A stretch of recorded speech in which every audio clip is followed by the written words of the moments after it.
Salve, salve galera! Tudo bem com vocês? Professor Highlander, seu professor de Química aqui do Vale Concursos. É uma alegria imensa estar com você em mais uma aula, mais um super projeto aqui do Vale, nosso curso de questões. Olha só, hoje eu vou trazer para vocês um comentário de 50 questões dos mais variados assuntos mais abordados em questões de prova, para você que vai estudar para qualquer concurso aí que cobre aí a disciplina de Química, tá? Então eu fiz um apanhado geral das principais bancas, dos principais assuntos e as principais questões. Trouxe também algumas questões inéditas para que você possa ver como é cobrado e o que vai ser cobrado de você, né? O que vai te pedir a questão dentro do contexto da Química. Desde já vou falar para você, o nosso curso de questões vai ser dividido aí em 5 blocos de 10 questões, onde nós vamos discutir, comentar e, além de tudo, resolver, trazer aqui o gabarito para vocês. Todas essas questões estão em PDF, que também está disponível para você. O que eu aconselho é o que? Dá uma pausa aqui, tente resolver as questões do bloco 1, 1 a 10, depois bloco 2, 11 a 20, depois do bloco 3, 21 a 30, do bloco 4, 31 a 40, bloco 5, 41 a 50 e logo depois você vem comigo aqui ver o que você errou, vai anotando aí os seus erros, anotando aí os conceitos que você esqueceu, para que você possa arrasar na disciplina de Química aí, beleza? Vamos lá então? Olha só, com todas as minhas aulas eu sempre trago para os meus alunos o seguinte, uma mensagem motivacional. E a mensagem que eu quero trazer para você hoje é: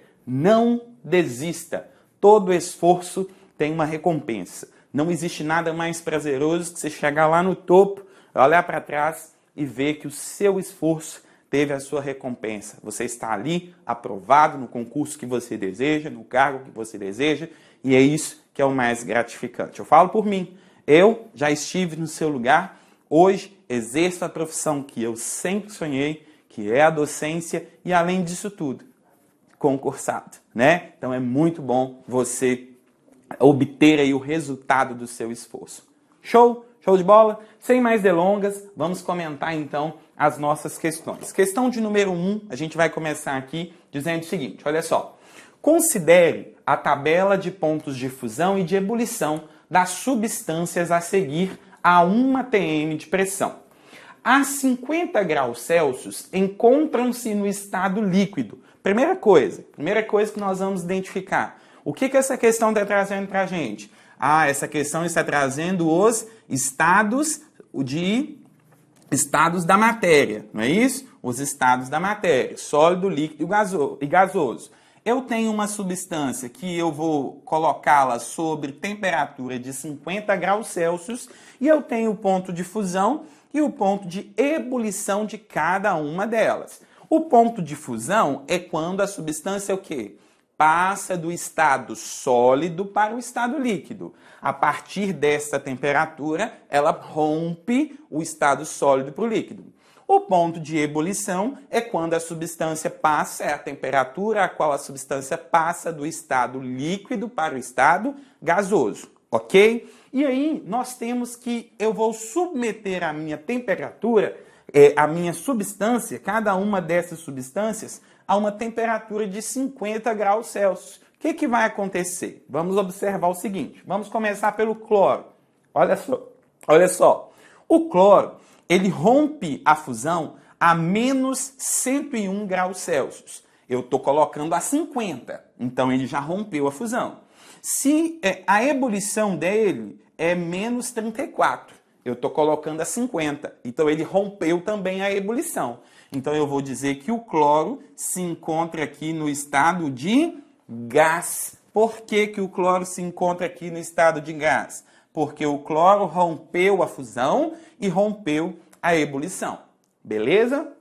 O flúor tem menos 219 para fusão. Então, e menos 188 para ebulição. Eu estou colocando o flúor a 50. 50 é maior que a fusão e é maior que a ebulição. Então, rompeu as duas. Se rompeu as duas, o flúor estará no estado de gás, ok? Já o bromo, presta atenção aqui, ó. O bromo, ele tem menos 7,2 para a fusão. Se eu estou colocando a 50, então eu rompi a fusão, ok? Já a ebulição é 58. Eu estou colocando o bromo a 50, então eu não consegui temperatura suficiente para romper a ebulição. Então, eu digo que o bromo se encontra aqui no estado líquido, ok? Já o mercúrio, vamos lá, menos 38 para a fusão e 356 para a ebulição. Então, olha, menos 38 é menor que 50, então rompeu a fusão, ok? E 356 é muito maior que 50, então não rompi a ebulição. Então, o bromo também se encontra, o mercúrio, quer dizer, né, também se encontra no estado líquido. Já o iodo, ele tem para fusão 113,5. Eu estou submetendo o iodo a uma substância, a uma temperatura muito menor do que a sua fusão. Então, quer dizer o quê? Quer dizer que o iodo não vai chegar nem a romper a fusão. Ele vai continuar no estado sólido. Qual que é a minha pergunta? Quais substâncias se encontram no estado líquido? No estado líquido estão o bromo e o iodo. Gabarito da nossa questão de número 1, letra E. O que essa questão requeria da gente? Essa questão pediria que nós fizéssemos a análise das temperaturas de fusão e das temperaturas de ebulição, propriedades físicas da matéria, que tem capacidade de mudar o estado físico da matéria, beleza? Então, questão de número 1 está aí comentada pra gente, letra E, sem muita dificuldade para vocês aí, beleza? Vamos lá, questão de número 2. Deixa eu limpar isso aqui para a gente comentar ela direitinho. Vamos lá. Colocando-se um frasco de ácido clorídrico junto a outro de amônia. Então vamos escrever a fórmula aqui. Vamos aqui, ó. Ácido clorídrico, HCl. Amônia, NH3. E retirando-se as rolhas de ambos, ou seja, retirando-se a rolha de ambos, né? Eu vou retirar ali a rolha que mantém o sistema fechado. Nota-se a formação de uma fumaça branca e intensa, constituída pelo cloreto de amônio. O cloreto de amônio é o NH4Cl. Aí nós temos o seguinte: esta experiência é um exemplo de... O que isso aqui está perguntando para a gente? É um exemplo de... O que são essas 5 opções aqui, ó? Síntese, decomposição, reação de substituição, reação de dupla troca ou sublimação. Vamos lá, vamos cada uma dessas. Síntese, decomposição, substituição e dupla troca são tipos de reações químicas, ok? Já sublimação é uma mudança de estado físico. O que aconteceu aqui?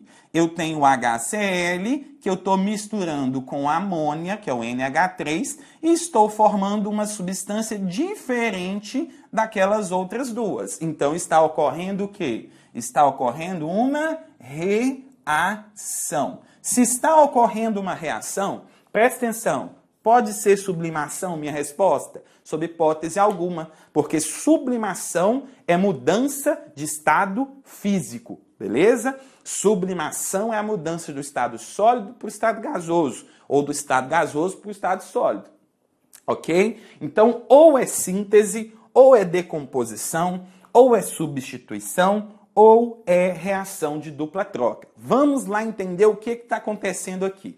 A reação de síntese, nós temos sempre teremos, tá? Sempre teremos 2 ou mais reagentes formando um único produto. Show? Ó, reação de síntese, que também podemos chamar de reação de adição, nós temos 2 ou mais reagentes, sempre formando um único produto, beleza? Já na reação de decomposição ou reação de análise, nós temos um único reagente que vai formar 2 ou mais produtos, ok? Um único reagente formando 2 ou mais produtos.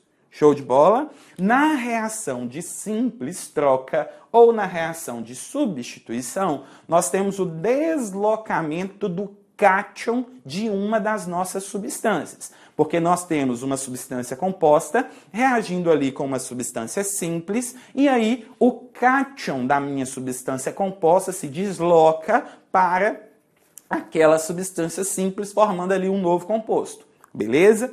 Já na dupla troca, ocorre o mesmo processo da simples troca, só que 2 vezes, tá? Então, troca o cátion de um com o ânion do outro. Então, faz essa troca nos reagentes, formando 2 produtos diferentes, tá? Então, aqui nessa opção aqui, olha o que está acontecendo. Nós temos o HCl, um reagente, e o NH3, outro reagente, que está formando o NH4Cl, que é o cloreto de amônio. O NH4Cl é um único reagente, não é isso? Se eu tenho um único produto, né, gente? Se eu tenho 2 reagentes, né, formando um único produto, o que eu tenho? Eu tenho uma reação de síntese. Lembrando que a reação de síntese, ela pode receber o nome também de reação de adição. Ó, eu estou juntando 2 substâncias. Podem ser 2 substâncias simples ou 2 substâncias compostas que vão formar um único produto, ok? Então, ó, HCl, ácido clorídrico, mais amônia, NH3, é igual a NH4Cl, cloreto de amônio. Reação de adição, que também recebe o nome de reação de síntese. Show de bola? Beleza? Então, gabarito aí da questão de número 2, não escrevi aqui, né? Então deixa eu escrever aqui. Letra A para nós aí. Belezinha? Tranquilo? Então, let's go, porque nós temos aí muita questão para comentar, muita coisa para aprender juntos aqui nesse projeto super bacana que é esse curso de questões do Vale Concursos. Vamos lá. Questão de número 3. Vamos ver aqui.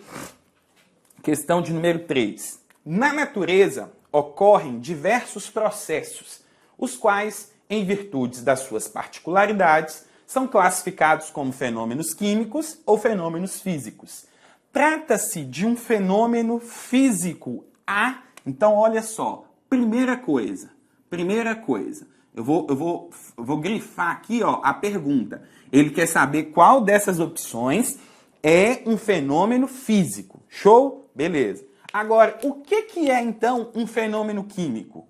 O que é um fenômeno químico e o que é um fenômeno físico?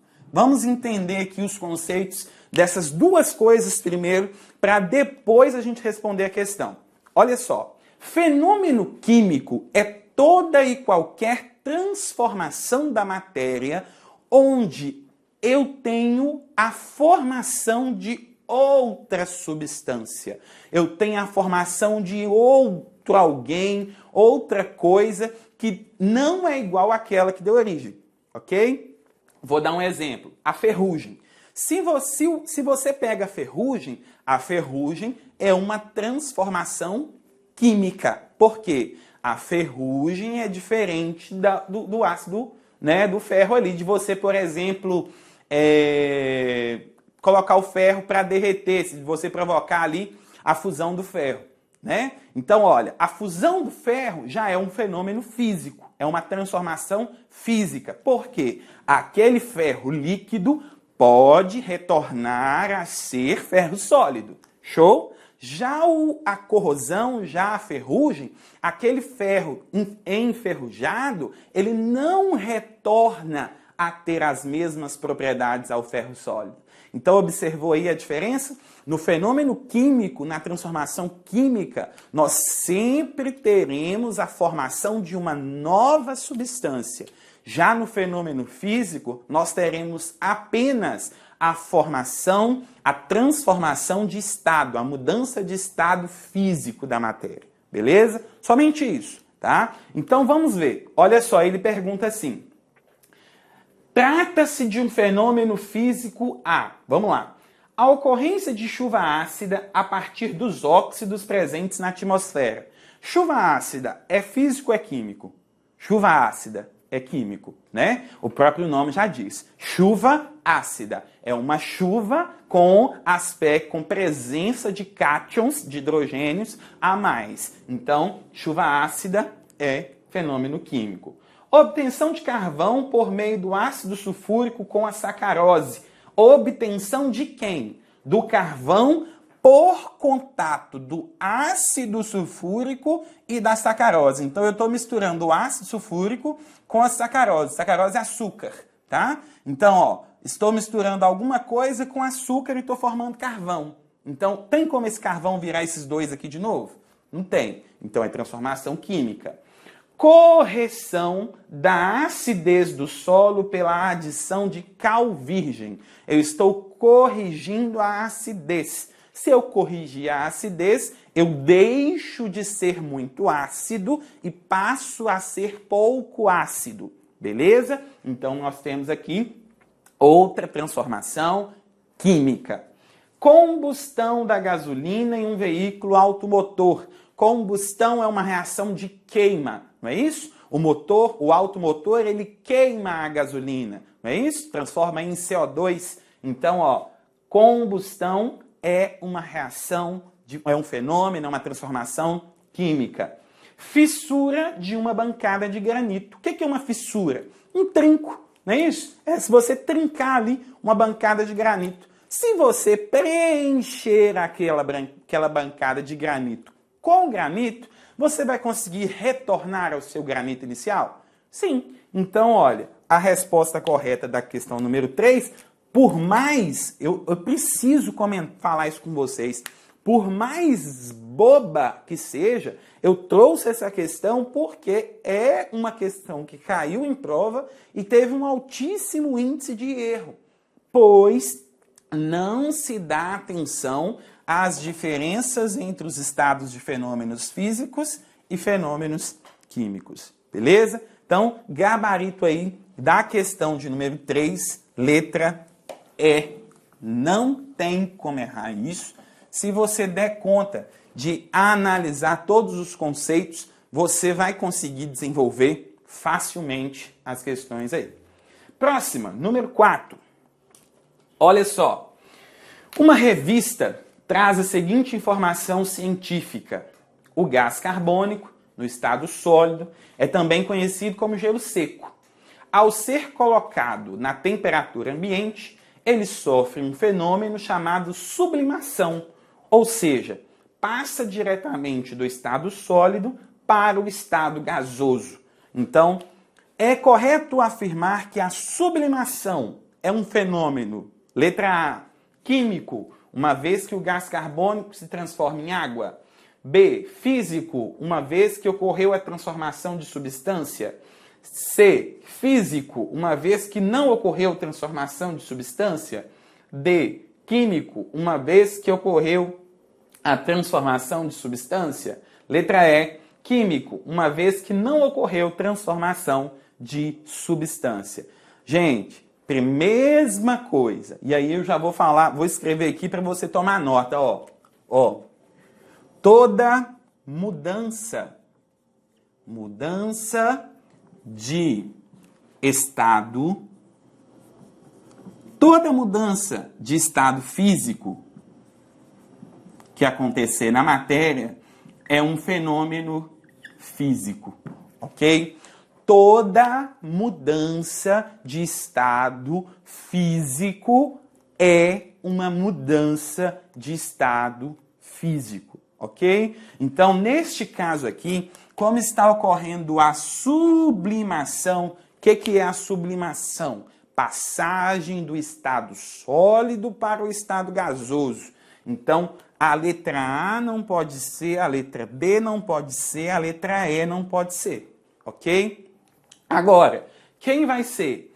A B ou a E ou a C? é um fenômeno físico, uma vez que ocorreu transformação de matéria? Presta atenção. Fenômeno físico pode transformar matéria? Não pode. Fenômeno físico muda apenas as características físicas. Então, o gabarito da questão de número 4 para a gente aqui é a letra C. Então, ó, sem sombra de dúvida. Letra C. Número 4, letra C. Uma vez que não ocorreu a transformação de substância. O gelo seco, quando sofre sublimação, continua sendo gás carbônico. Por quê? Gelo seco é gás carbônico no estado sólido. Beleza? Então, questão de número 4 aí, mais uma questão trazendo para a gente contexto de fenômenos físicos e químicos, agora trazendo uma contextualização muito importante, que é com relação ao gelo seco aí, né? Uma grande curiosidade que nós temos. Caiu aqui, mas deixa que a gente muda aqui mesmo. Vamos lá. Número 5. O que nós precisamos entender aqui na número 5? Uma amostra de uma substância pura X teve algumas de suas propriedades determinadas. Todas as alternativas apresentam propriedades que são úteis para identificar essa substância, exceto o que nós precisamos entender? As propriedades de uma substância, cadê propriedade? Está aqui, ó. As propriedades de uma substância, elas são de 3 tipos. São 3 tipos. Elas são gerais, específicas e organolépticas. Tá? Vou falar de cada uma delas. O que é propriedade geral? Propriedade geral que é comum para todas as substâncias. Todas as substâncias possuem a mesma característica, como, por exemplo, massa, como, por exemplo, volume, como, por exemplo, várias outras propriedades, tá? O que é propriedade específica? O que diferencia algumas substâncias? Densidade, temperatura de fusão, temperatura de ebulição, número atômico, ok? E organolépticas. Propriedades organolépticas são propriedades que estão relacionadas aos sentidos. Quais são os sentidos? Ao tato, à visão, à audição, ao cheiro, né, que é o olfato, e ao paladar, tá? Então, ó, tato, visão, audição, olfato e paladar são as 5 propriedades organolépticas. Eu peguei uma substância pura X e tem as suas propriedades ali bem definidas, bem determinadas. O que aconteceu? Eu quero saber quais dessas aqui não servem para identificar essa substância. Para identificar uma substância, eu tenho que ter uma propriedade o quê? Específica. Eu tenho que ter uma característica X para aquela substância para não confundi-la. Correto? Não pode ser, então, uma propriedade geral. Você concorda comigo? Se for uma propriedade geral, eu consigo confundir com outra substância. Então, olha só. Densidade. Densidade é uma propriedade geral ou específica? É específica. Cada substância tem a sua. Beleza? Massa. Massa é uma propriedade geral ou específica? Uai, professor, eu lembro que o senhor falou que matéria é tudo aquilo que possui massa e ocupa lugar no espaço. Então, massa é propriedade geral. Então, tá aqui minha resposta, ó. Ó, minha resposta da questão de número 5 é a letra B. Por que é a letra B, professor? Porque massa é uma propriedade geral. Assim como solubilidade, capacidade de se dissolver em água, é uma propriedade específica. Temperatura de ebulição é uma propriedade específica e temperatura de fusão é uma propriedade específica. Então, ó, nem a C, nem a D e nem a E serviriam para mim como resposta. A única propriedade que não, porque o exceto aqui traz isso, ó, o exceto aqui traz isso, que não serve para identificar essa substância é a propriedade da massa, porque é uma propriedade geral e não específica. Beleza? Tranquilo? Então, questão de número 5 é essa aí. Show de bola? Vamos lá. Questão de número 6. Agora nós vamos... essa questão é boa. Muito boa essa questão. Gostei demais dessa questão quando eu estava lendo essa questão. Olha só. Lâmpadas de neon são tubos contendo gases rarefeitos submetidos a uma diferença de potencial. Quando os elétrons percorrem o tubo, colidem com as moléculas do gás e emitem luz com a cor característica do elemento químico, conforme ilustra a figura. Presta atenção. A natureza da luz emitida pelas lâmpadas de neon pode ser explicada pelos modelos atômicos de A. Rutherford e Bohr. B. Dalton e Rutherford. C. Bohr e Dalton. D. Dalton e Thomson. E. Thomson e Bohr. Presta atenção numa coisa aqui. Vamos fazer uma rápida recapitulação aqui da história, né, dos modelos atômicos. Primeira teoria atômica, a primeira teoria científica foi o modelo de Dalton da bola de bilhar. Né? O átomo é uma molécula indestrutível, indivisível e etc, etc, etc. Lá em Thomson, nós descobrimos o quê? A natureza elétrica, que o átomo ele era composto por uma massa de carga positiva, incrustada, cheia de partículas negativas, que ele deu o nome de quê? Elétrons. Então, se eu estou falando de elétron aqui, ó, cadê? Onde está escrito elétron? Aqui, ó. Se eu estou falando de elétron, eu já posso saber que algo tem que estar relacionado com Thomson, beleza? E depois de Thomson veio Rutherford, onde ele descobre o núcleo e a eletrosfera, beleza? Que os elétrons ficam ali ao redor da eletrosfera, né, ao redor do núcleo, e a carga positiva está ali no centro do núcleo. Show? Lá em Bohr, ele classifica essa eletrosfera em ordem crescente de energia. Então, quanto mais longe eu estou do núcleo, mais energético eu estou. E quando eu fico menos energético, quando eu mudo de nível de energia, quando eu perco energia, o que acontece? Emite luz. Então, Bohr é quem faz essa condição da luz. Então, ó, gabarito aqui da questão de número 6 pra gente, letra E. Thomson e Bohr. A luz, os efeitos de luz é relacionado a Bohr. E os efeitos dos elétrons, né, a movimentação dos elétrons, a existência do elétron e etc., é relacionado a Thomson, ok? Então, os modelos atômicos são um assunto que toda prova que eu pego para analisar tem questão relacionada a modelo atômico, beleza? Tranquilo? Então, é importante que você saiba aí essa evolução. Ah, tá, e outra coisa que eu não comentei aqui é que nós não podemos esquecer, desconsiderar a teoria filosófica aí de Demócrito e Leucipo. Tá? A primeira ideia, o primeiro conceito de átomo, ele veio de quem? Ele veio de Demócrito e Leucipo, onde ele fala que átomos significa toda partícula não divisível. Beleza? Tranquilo? Beleza? Nós vamos agora para a próxima questão, que é a questão de número 7. Olha só. Questão de número 7, olha só, como é que fala pra gente aqui o enunciado da questão de número 7. Um enunciado mais curto, mas objetivo. Presta atenção. A combinação dos elementos Ca e Br, cálcio e bromo, forma uma substância solúvel em água de fórmula, aí ele pergunta qual é a fórmula, e uma solução aquosa dessa substância é classificada como uma substância, pergunta, né, de eletricidade. Então, preste atenção. Primeira coisa que eu tenho que identificar aqui é a relação presente entre os átomos que estão sendo combinados. Eu tenho o cálcio, que é o Ca, e eu tenho o bromo, que é o Br. Presta atenção. O cálcio, ele está presente na família 2A. Então, ele tem 2 elétrons a menos. Então, ele é 2+, ok?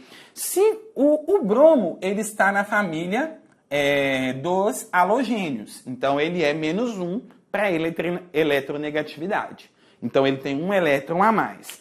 Para formar a substância, como eu já ensinei para vocês, o que a gente faz? A carga do ânion vira a quantidade de átomos do cátion.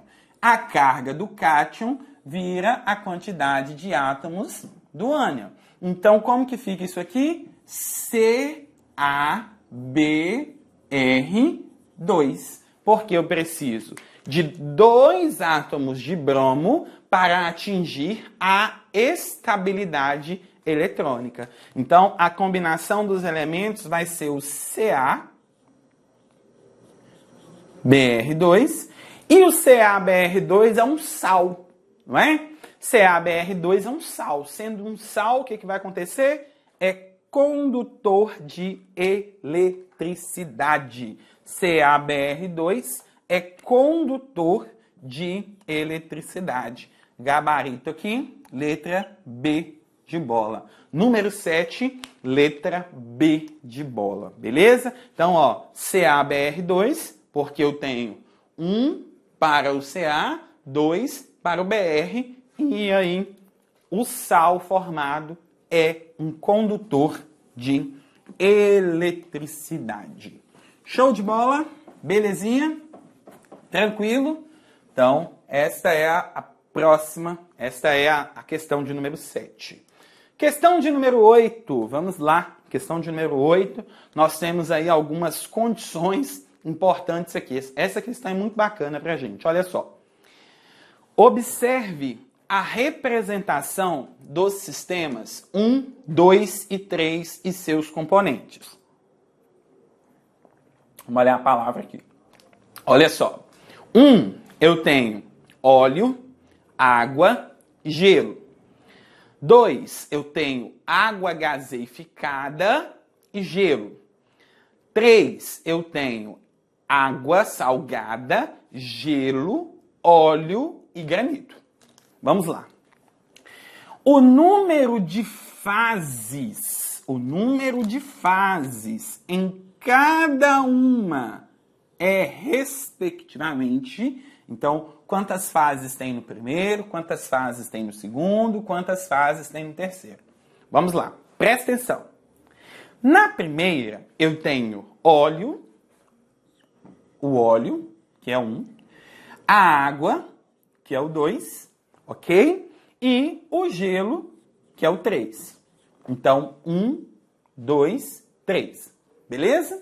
Ok? Na segunda, eu tenho o gelo, que é o 1, a água, que é o 2, e o gás, que não é água gaseificada, então tem o gás, que é o 3. Beleza? Então, 3, 3. Então, olha só. Já posso eliminar a letra A, já posso eliminar a letra C, já posso eliminar a letra D. Ok? Agora, vamos para a número 3. Olha lá. Eu tenho água salgada. Então, eu tenho 1 para a água, 2 para o sal. Água salgada, gelo, ó, 3, óleo,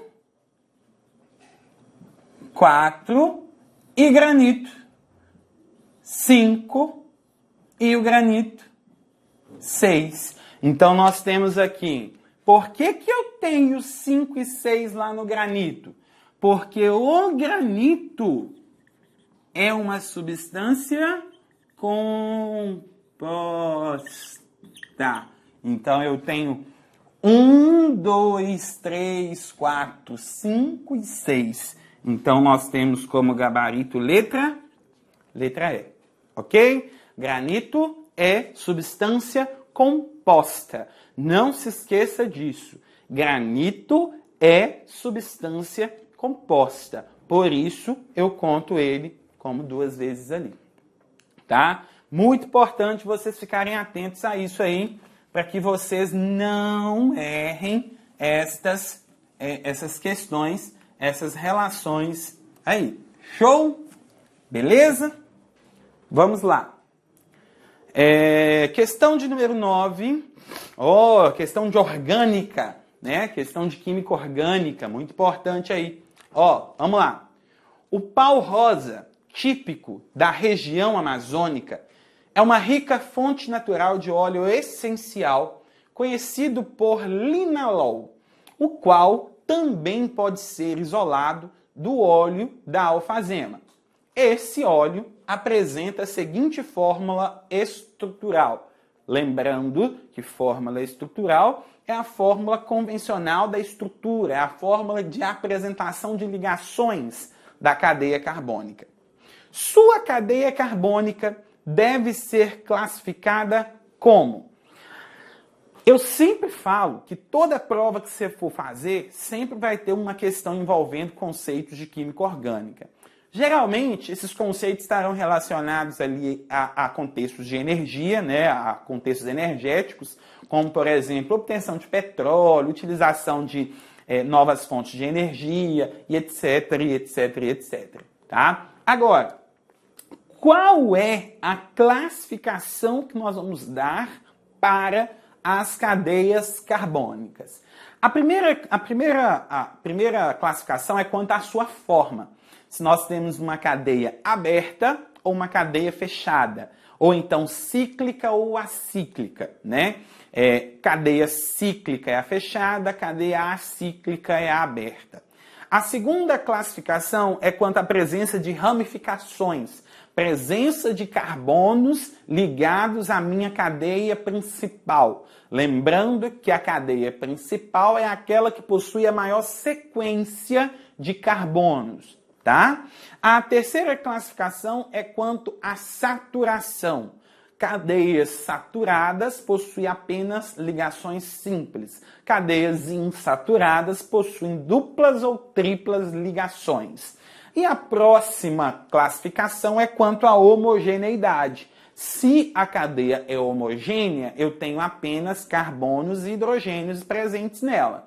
Se ela é heterogênea, eu tenho carbono, um átomo qualquer, que eu chamo de heteroátomo, e depois eu tenho outro carbono. Então, entre dois carbonos, existe um átomo diferente, que eu chamo de heteroátomo, ok? Então, vamos lá.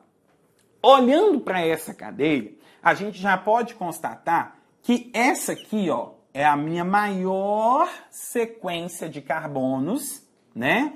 Essa aqui é a minha maior sequência de carbonos sem curva, né? Vamos dizer assim. Vamos utilizar essa nomenclatura. É a maior sequência de carbonos linear, ok? Primeira coisa que eu vou definir. Esta cadeia forma um ciclo. Essa cadeia começa e termina no mesmo ponto? Não. Ela começa aqui, termina aqui. Ou começa aqui, termina aqui. Vai depender da família a qual essa cadeia pertence, ok? Então, a primeira classificação que nós vamos atribuir aqui é que esta cadeia, ela é uma cadeia aberta, ou seja, ela é uma cadeia acíclica, tá? Ela não é fechada, ela não forma um ciclo. Show? Beleza? Segunda coisa que nós vamos determinar, ela é normal ou ramificada? Cadeia normal, eu tenho carbono só na cadeia principal. Cadeia ramificada, eu tenho carbonos ligados nas laterais da minha cadeia principal. Observa que eu tenho aqui um átomo de OH. Então, ali não é carbono. Então, não posso dizer que é ramificada por causa disso aqui. Só que na parte de baixo, eu tenho este carbono e eu tenho este carbono. Então, que está ligado a quem? A cadeia principal. Então, a segunda classificação que essa cadeia vai receber é uma cadeia ramificada. Beleza? É uma cadeia ramificada. Por quê? Ela tem dois átomos de carbono ligado à minha cadeia principal. Terceira classificação, ela é saturada ou ela é insaturada? Saturada se tiver apenas ligações simples. Insaturada se tiver duplas ou triplas ligações. Observa. Simples, dupla. Então aqui, ó, dupla. Então não preciso nem olhar o resto. Se eu já tenho uma dupla ligação, ela é insaturada. Então, ela é insaturada. E, por fim, se ela é homogênea ou heterogênea. Homogênea é quando eu não tenho um átomo diferente de carbono e hidrogênio entre dois carbonos. Então, vamos lá. Carbono, carbono, carbono, carbono, carbono, carbono, carbono, carbono. Ô, professor, mas tem um oxigênio lá em cima. Só que este oxigênio, ele não está entre dois carbonos, ok? Se não estiver entre dois carbonos, não caracteriza o heteroátomo, tá? O heteroátomo só é caracterizado na presença de um átomo entre dois carbonos. Então, aqui nós temos uma cadeia chamada de homogênea. Vamos lá, então? Ela é acíclica, ramificada. Então, acíclica, ramificada. AB não serve para mim. Vamos ver aqui. Acíclica, ramificada, insaturada e homogênea. Gabarito, letra D de dado. Show? Beleza? Então, letra D de dado. Aberta, ramificada, insaturada e homogênea. Beleza? Tranquilo? Vamos lá, então. Nossa última questão do nosso primeiro bloco do nosso curso de questões é a questão de número 10. Questão de número 10 aí, nossa última questão do primeiro bloco do nosso curso de questões. Vamos lá. Considerando as soluções aquosas de ácidos e bases, assinale a afirmação verdadeira. Todas as soluções aquosas de ácidos são boas condutoras de eletricidade. Uma solução aquosa de hidróxido de potássio é considerada uma base fraca. Toda espécie química que contém hidrogênio se comporta como ácido em solução aquosa.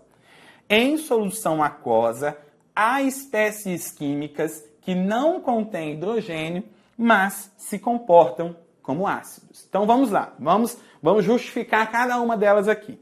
Vamos lá, primeira, letra A. Olha só, todas as soluções aquosas de ácidos são boas condutoras de eletricidade. Falso. Por que é falso? Os ácidos os ácidos que em solução aquosa liberam H+, são boas condutoras de eletricidade. Se não liberam H+, não são boas condutoras de eletricidade. Então o erro está aqui, ó, em todas. Beleza? Então tá errado aqui. Uma solução aquosa de hidróxido de potássio é considerada como uma base fraca. Letra B. O potássio, o hidróxido de potássio, é o KOH. Se você pegar a tabela periódica e analisar, o potássio ele está na família 1A. A base, todos os elementos da família 1A formam bases fortes. Então, está errado. Todos os elementos da família 1A formam bases fortes. Letra C. Toda espécie química que contém hidrogênio se comporta como ácido em solução aquosa. Vamos prestar atenção aqui. NaOH. Beleza? Hidróxido de sódio. NaOH. O hidróxido de sódio tem hidrogênio? Tem. Ele tem hidrogênio. Aqui, ó. Olha o hidrogênio aqui. Mas ele é um ácido? Não. Porque ele é uma base. Porque na dissociação ele vai separar Na+, OH-. Pronto. Olha aí. Beleza? Então, na dissociação, então, ó, ele fala toda. Tá errado. Se as três primeiras estão erradas, a correta é a letra D. Em solução aquosa, há espécies químicas, eu não estou falando quais, eu estou falando que existem. Esse A aqui com H, você deve ter visto lá com a professora Angélica, que é o A do verbo existir. Existem espécies químicas que não contêm hidrogênio, mas se comportam como ácidos. Beleza? Tranquilo? Então, questão de número 10, gabarito pra gente aí, letra E. Deixa eu voltar aqui, porque pra gente poder finalizar este primeiro bloco do nosso curso de questões. Próximo bloco nós vamos corrigir as questões de 11 a 20, beleza? E aí nós vamos comentar as questões de 11 a 20. Vou te convidar para me seguir lá no Instagram, @prof_highlander, e nos vemos no nosso próximo encontro, que é já já. Não sai daí. Fui!